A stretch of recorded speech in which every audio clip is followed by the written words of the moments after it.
Olá, pessoal! E aí, estão preparados para a parte 4 do nosso curso Descomplicando a LDB? Eu sou a professora Natasha Alves e estou com você para mais um dia de muito estudo. Nesta aula, nós veremos os artigos 7º, 7º-A, 8º e 9º. No artigo 7º, veremos sobre a educação privada. O que estabelece a LDB para a educação privada? No artigo 7º-A, veremos o que seriam as prestações alternativas. No artigo 8º, vamos ver sobre a colaboração entre os sistemas de ensino e no artigo 9º, sobre as incumbências da União. E aí, bora estudar? Mas antes, se você já é inscrito, aproveita, deixa o seu like para fortalecer o canal. Se você ainda não é inscrito, é novo por aqui, seja muito bem-vindo. O link das nossas últimas aulas estão aqui na descrição do vídeo, mais o e-book da LDB. Aproveita, se inscreva, ative as notificações no sininho, deixe seu like e assim você ficará por dentro de tudo que eu postar por aqui, tá ok? Bora estudar, galera!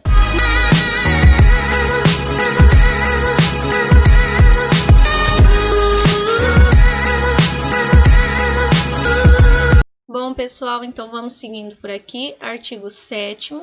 Aqui nós veremos, sobre a educação privada. E a educação privada? E o que a LDB determina para a educação privada? A educação privada é aquela educação que não é administrada pelo poder público, tá ok? É a educação particular, educação privada, educação particular, tá ok? Mas vamos seguindo aqui. O ensino é livre à iniciativa privada, atendidas as seguintes condições. Lembra que um dos princípios do ensino era a coexistência das instituições públicas e privadas de ensino, ou seja, a existência junto das duas formas de educação? Então, essa existência da educação privada é assegurada pela própria LDB, porém, ela deverá seguir algumas condições que nós veremos agora. Mas antes, eu quero falar com vocês que nem sempre a educação privada, a educação particular, será aquela educação paga pelas pessoas, tá? No caso, sim, uma parte da instituição privada, da instituição particular, uma parte desse leque de educação privada será paga, que são as escolas particulares que nós conhecemos, escolas, universidades. Sim, essas são pagas, essas cobram taxas, as pessoas pagam para poder estudar. Mas há outras instituições que também são enquadradas, como educação privada, instituições privadas, instituições particulares, que não cobram taxa pelo seu serviço, que não cobram uma mensalidade pelo seu serviço, que no caso são as instituições filantrópicas, e aí instituições comunitárias, e dependendo, às vezes cobram sim alguma taxa, mas uma taxa menor em relação a uma escola, uma instituição realmente particular que cobra sim a mensalidade. Tá? Então, assim, não confundam, porque nem sempre a educação privada, a educação particular, ela vai ser cobrada, tá? Vai cobrar das pessoas. No caso, ela só é enquadrada por ser educação privada porque não é administrada pelo poder público, tá? Não, anota aí no seu material, é administrada pelo poder público. Então, por isso, se ela não é administrada pelo poder público, ela é particular, ela é privada, tá? Agora veremos, que para essa educação privada existir, ela deverá seguir algumas condições, as quais veremos agora. A primeira condição, cumprimento das normas gerais da educação nacional. Então, para essa educação privada acontecer, ela tem que cumprir as normas gerais da educação, Não é porque ela não faz parte, não é administrada pelo poder público, que ela vai existir à sua maneira. Não, ela vai ter que seguir as normas gerais da educação nacional, ou seja, ela tem que seguir a própria LDB. O que determina sobre a educação ela deverá seguir a própria LDB e as demais legislações que surgirem sobre a educação nacional, versando sobre a educação nacional, essa instituição privada deverá seguir também. E, no caso, as normas do respectivo sistema de ensino, o sistema de ensino a que essa instituição privada pertencer, ela deverá seguir as normas do sistema de ensino também, tá? Então, retomando aqui, cumprimento das normas gerais da educação nacional e do respectivo sistema de ensino. Então, essa educação privada deverá seguir as normas da educação nacional e do respectivo sistema de ensino a que pertencer, tá? Mais adiante, nós vamos ver sobre o sistema de ensino, né? Quais instituições pertencem, né, aos sistemas de ensino, tanto sistema de ensino federal, como o estadual, como municipal, nós veremos adiante, tá? Então, a que pertencer, tá? Não repara na letra de novo. A segunda condição, ó, autorização de funcionamento e avaliação de qualidade pelo poder público, né? Então, mesmo que o poder público não administre a educação privada, é ele quem vai autorizar essa existência e também avaliar a qualidade. Lembra que um dos princípios do ensino era o padrão de qualidade, né? Então, esse padrão de qualidade também vai ser visado, também vai ser avaliado na educação privada, tá? Porque a educação ela pode existir tanto sendo pública como privada. Porém, essa educação privada deverá seguir as normas do poder público, tá? Então, aqui o poder público, no caso, o sistema de ensino, a que essa instituição privada pertencer, é ele quem vai autorizar, quem vai avaliar. Se houver irregularidades, estas serão apontadas para serem corrigidas, tá? E se não forem corrigidas, no caso, o poder público pode determinar que essa instituição privada feche suas portas, tá? Por quê? Porque tem que assegurar a qualidade para as pessoas. No caso, se vai oferecer qualquer serviço às pessoas, esse serviço tem que ser de qualidade. E a situação da instituição privada também tem que ter uma estrutura, né, adequada para o seu funcionamento, tem que ter os materiais necessários para o trabalho que vai oferecer, entendeu? Por isso que é o poder público quem vai autorizar esse funcionamento e avaliar a qualidade oferecida, tá ok? E também, ó, a última condição é a capacidade de autofinanciamento. Ou seja, essa instituição privada tem que ter um dinheiro em caixa para se autossustentar, tá? Então, porque ela não pode existir de qualquer jeito. E se ela não é administrada pelo poder público, logo ela não vai receber recursos do poder público. Porém, nem sempre, tá? Porque é feita uma ressalva na LDB em relação às verbas, né? Aos repasses do poder público às instituições privadas, as quais eu vou explicar agora para você. Na lei, né, da LDB é dito, ó, capacidade de autofinanciamento, salvo o artigo 213 da União.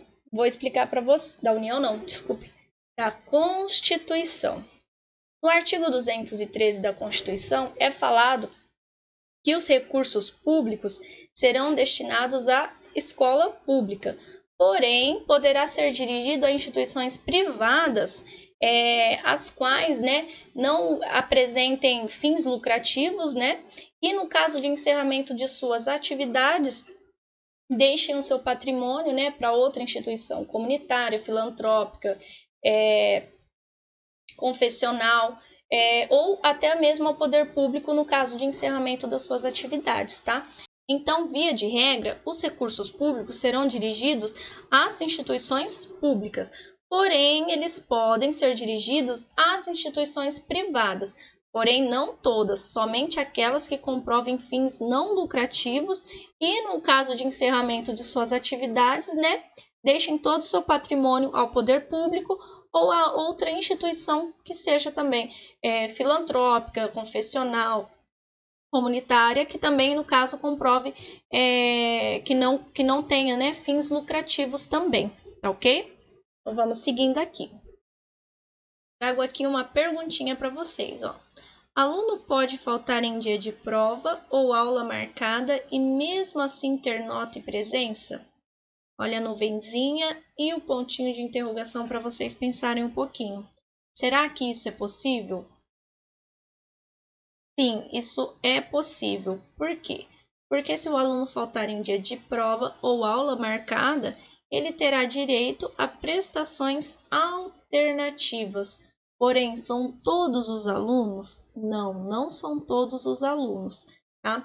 São os alunos, né, cujos preceitos de sua religião, ou seja, que tem uma religião que não permita, né, a ida em certos dias à escola ou em certos horários, e no caso eles possam perder alguma prova ou aula marcada. Então, nesses casos, respeitando a liberdade de consciência e a liberdade de crença que é assegurada na nossa Constituição, neste caso, o aluno terá direito a prestações alternativas. Porém, somente nesses casos é que está determinado na lei, está determinado no artigo 7º-A, que foi acrescentado, né, devido à necessidade de estar considerando, né, de estar respeitando essa liberdade de consciência e de crença que é assegurada na nossa Constituição. Porém, para que ele tenha, né, direito a essas prestações alternativas, ele terá que fazer um prévio requerimento, tá? Não é assim depois que ele vai avisar, ele tem que fazer um prévio requerimento na instituição de ensino que ele estuda, tá? Mas nós vamos ver como que está descrito isso na letra da lei. Aqui é apenas um resuminho para você pegar as informações mais importantes, tá? Então, ó, retomando, o aluno, né, cujos preceitos, a sua religião, os preceitos de sua religião não permita a ida dele na escola no horário ou dia da prova ou aula marcada, este aluno, mediante um prévio requerimento, ele terá direito às prestações alternativas, né, para estar compensando essa ausência, para ele não ser prejudicado, né, em questão de nota, em questão de frequência, tá? E essas prestações alternativas pode ser, né, a prova que ele perdeu, ou a aula de reposição, ou também o trabalho escrito, ou qualquer outra, né, modalidade de pesquisa que a instituição determine, tá bom? Mas nós vamos ver isso na letra da lei. E essas prestações alternativas, elas valerão, né, a obrigação original, no caso, vai valer a mesma pontuação, terá a mesma nota, o aluno não vai ser prejudicado por fazer em outro dia, né? Haverá essa compensação em relação a notas e também regularizará a frequência. Então, no caso, se o aluno ficou com falta, né, por não ter ido, ele vai ficar com presença quando ele prestar, né, a outra prova, né, quando ele fizer as prestações alternativas. Então, ele vai ter a regularização da frequência dele, ele vai levar presença, tá? Porém, é importante considerar que isso não se aplica ao ensino militar, tá? Então, se alguma questão trouxer que o ensino militar se enquadra nisso, não se enquadra, porque o ensino militar tem as suas regras próprias, tá? Mas vamos ver como que está na letra da lei certinho. Eu sugiro a vocês que leiam este artigo, puxa lá a LDB do Planalto, tá? A versão compilada, e aí vocês leiam esse artigo mais de uma vez, tá? Porque ele é um artigo novo de 2019 e pode ser que você ainda não tenha conhecido.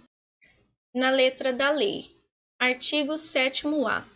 Ao aluno regularmente matriculado em instituição de ensino pública ou privada, isso é importante, tá? Não é só ao aluno da educação pública, mas também da educação privada, ó.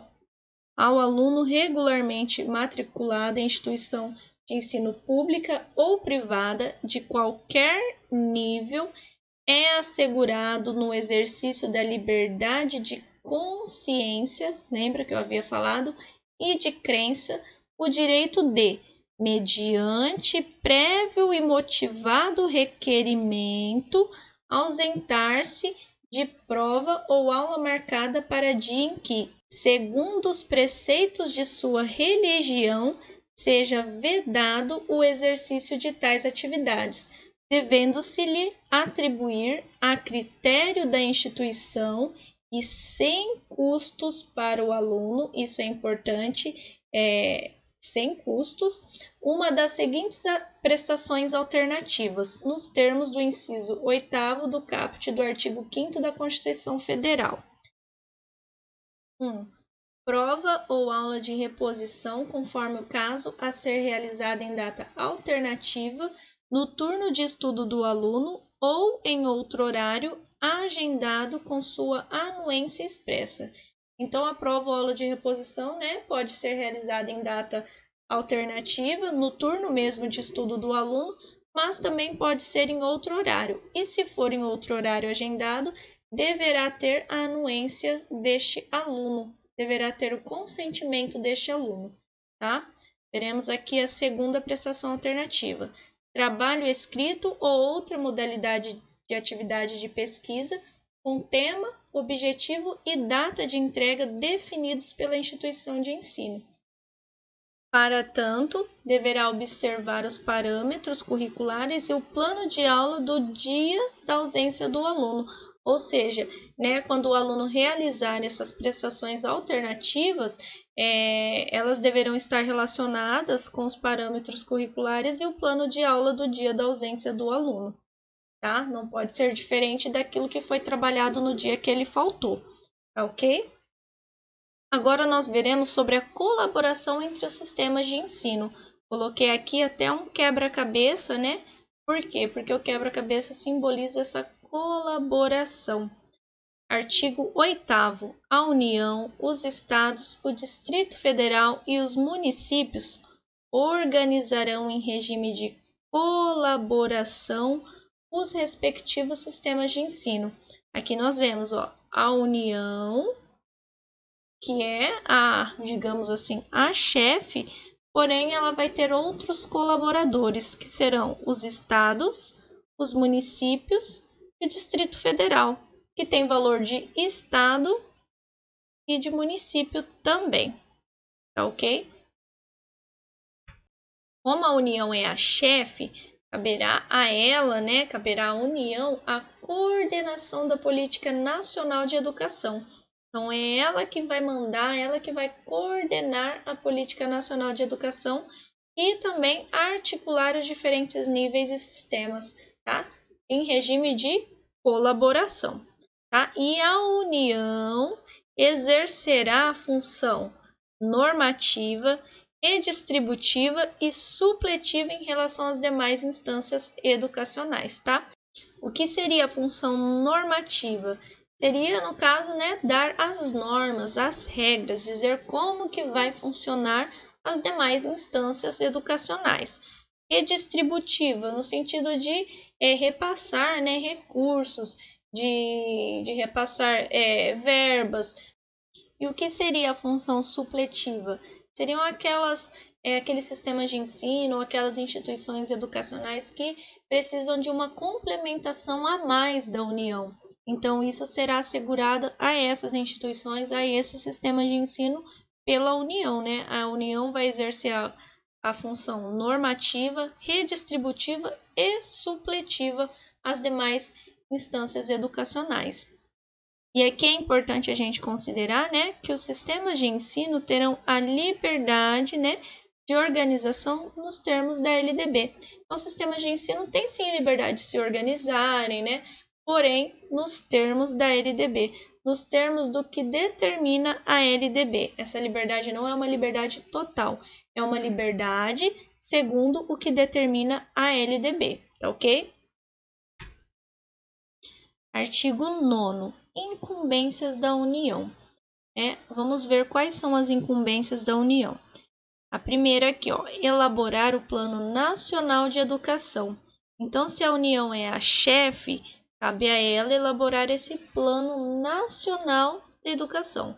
Porém, ela vai fazer isto sozinha? Não, ela vai fazer em regime de colaboração. Lembra do desenho do quebra-cabeça do slide anterior, né? Colaboração. Ela vai unir as partes, ó. Ela vai fazer em colaboração com os estados, o Distrito Federal e os municípios. Então, em conjunto, ela não vai fazer nada sozinha. Em conjunto com os estados, o Distrito Federal e os municípios, ela vai elaborar o Plano Nacional de Educação, ok? Seguindo aqui, organizar, né? Outra incumbência, organizar, manter e desenvolver os órgãos, instituições oficiais do sistema de ensino federal e dos territórios, tá? Então, ela que vai organizar, vai manter, vai desenvolver os órgãos, instituições oficiais do sistema federal de ensino e o dos territórios. Seguindo, prestar assistência técnica e financeira aos estados, ao Distrito Federal e aos municípios para o desenvolvimento de seus sistemas de ensino e o atendimento prioritário à escolaridade obrigatória, exercendo sua função redistributiva e supletiva. Então, quem que vai dar assistência técnica e financeira aos estados, ao Distrito Federal e aos municípios?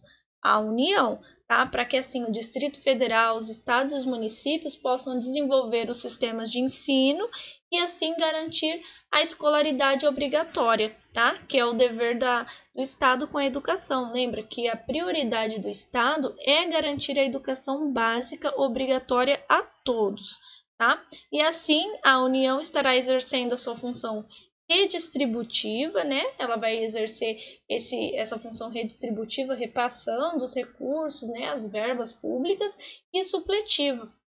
No caso de sistemas de ensino, né, ou algum estado ou algum município que necessite, né, de um complemento a mais para estar desenvolvendo seus sistemas de ensino, a União vai garantir, tá, esse suplemento. Então, ela vai exercer essa função supletiva em relação aos municípios, aos estados, né, ou ao Distrito Federal também, ou aos sistemas de ensino que precisem desse complemento, né, dessa ajuda, dessa contribuição a mais da União, tá ok? Aqui veremos mais incumbências da União. Estabelecer em colaboração com os estados, o Distrito Federal e os municípios competências e diretrizes para a educação infantil, o ensino fundamental e o ensino médio, que nortearão os currículos e seus conteúdos mínimos, de modo a assegurar a formação básica comum.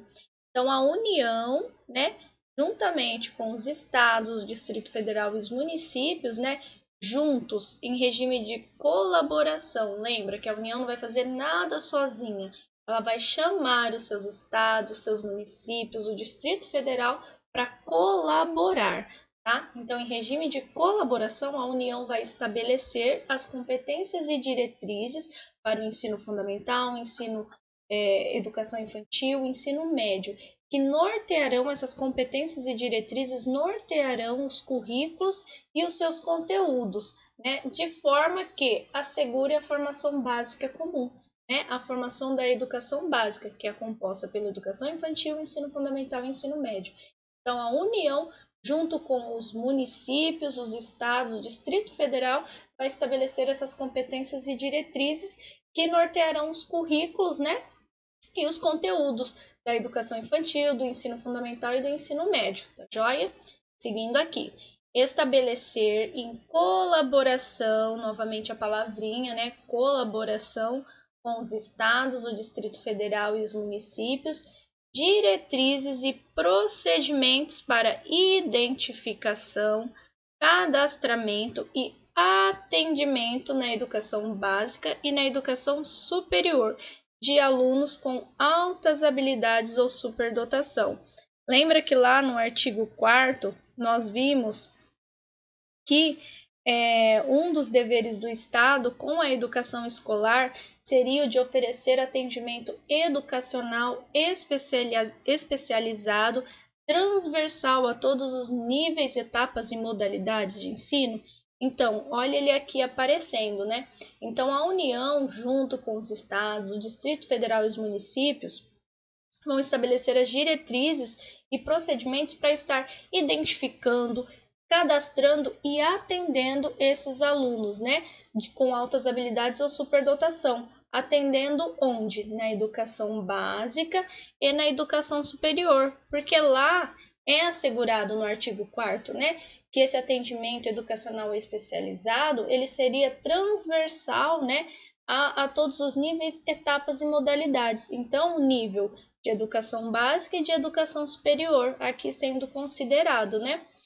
Vamos seguindo aqui. Assegurar processo nacional de avaliação do rendimento escolar no ensino fundamental, médio e superior, em colaboração com os sistemas de ensino, objetivando a definição de prioridades e a melhoria da qualidade de ensino. Então, a União, né, juntamente com o sistema de ensino, sempre em colaboração, porque ela não vai fazer nada sozinha, né, em colaboração com o sistema de ensino, a União vai ter a incumbência de assegurar o processo nacional de avaliação do rendimento escolar, tanto no ensino fundamental, como no ensino médio e no ensino superior. Tá? E o objetivo desta avaliação vai ser a definição de prioridades e a melhoria da qualidade de ensino. Por que a gente avalia? A gente avalia para melhorar, não é mesmo? Então, a União, em colaboração com o sistema de ensino, vai avaliar esse rendimento da educação escolar para definir as prioridades e a melhoria da qualidade do ensino. Lembra que um dos princípios do ensino era o padrão de qualidade? Então, essa avaliação vai servir para garantir este padrão de qualidade, para assegurar esse padrão de qualidade. Tá joia? Então, a União terá a incumbência de fazer esta avaliação nacional da educação escolar, sempre em colaboração com sistemas de ensino e, assim, definir as prioridades, né, estabelecer a melhoria da qualidade deste ensino, ok? E aqui, ó, tem outro asterisco. A gente vem aqui, ó, na estrutura educacional haverá um Conselho Nacional de Educação com funções normativas, ou seja, estabelecer normas, regras e de supervisão e atividade permanente criado por lei. Então, para garantir, né, essa avaliação, assegurar essa avaliação nacional do rendimento escolar, haverá um Conselho Nacional de Educação com funções normativas, né, de dar as normas, de supervisão e de atividade permanente, tá ok? Vamos aqui baixar normas gerais sobre cursos de graduação e pós-graduação. Assegurar processo nacional de avaliação das instituições de educação superior com a cooperação dos sistemas que tiverem responsabilidade sobre este nível de ensino. Então, a União também vai avaliar as instituições, não, aqui a gente viu que é o rendimento, né, no ensino superior. Aqui vai ser a avaliação das instituições de educação superior, com a cooperação dos sistemas de ensino que tiverem responsabilidades sobre este nível de ensino. Nós vamos ver mais adiante quem tem a responsabilidade de supervisionar as instituições de educação superior. Ok? Então, a União, né, via de regra, vai assegurar esse processo nacional de avaliação das instituições de educação superior, porém, com a cooperação dos sistemas de ensino, tá? Autorizar, reconhecer e credenciar, supervisionar e avaliar, respectivamente, os cursos das instituições de educação superior e os estabelecimentos dos seus sistemas de ensino. Poderão ser delegados aos estados e ao Distrito Federal, desde que mantenham instituições de educação superior. Então, vamos ver aqui, ó. A União, ela vai autorizar, reconhecer, credenciar, supervisionar, avaliar, respectivamente, ó, os cursos. Aqui em cima, a gente viu que vai avaliar o rendimento escolar, ensino fundamental, médio e superior. Aqui a gente viu que vai avaliar as instituições de educação superior. E aqui vai autorizar, reconhecer, credenciar, supervisionar e avaliar, respectivamente, os cursos. Então, a instituição superior oferece cursos. Estes cursos serão reconhecidos, serão avaliados, serão autorizados por quem? Pela União. Então, antes, né, para abrir um curso, a universidade, a faculdade, ela precisa ter o aval da União, tá? Então, a União que vai autorizar, que vai reconhecer, que vai credenciar, vai supervisionar, né, vai acompanhar como está sendo esse curso e vai avaliar, tá ok? Das instituições de educação superior e os estabelecimentos do seu sistema de ensino e também os estabelecimentos. tá? Os cursos das instituições de educação superior e os estabelecimentos do seu sistema de ensino. E isso poderão ser delegados aos estados e ao Distrito Federal, desde que mantenham instituições de educação superior. Então, a União pode delegar essas funções aos estados e ao Distrito Federal, desde que mantenham as instituições de educação superior. E agora, para a gente treinar um pouquinho, vamos resolver uma questão aqui. Cargo professor PEB 2, professor de Educação Básica 2, História, ano 2018. 16. É afirmado no artigo 9º da Lei Federal nº 93/94/96 que a União incumbir-se-á de 1. Elaborar o Plano Nacional de Educação em colaboração com os estados, o Distrito Federal e os municípios.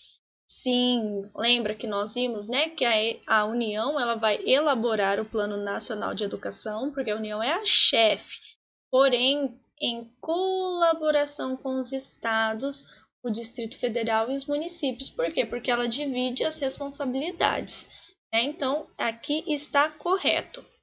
2.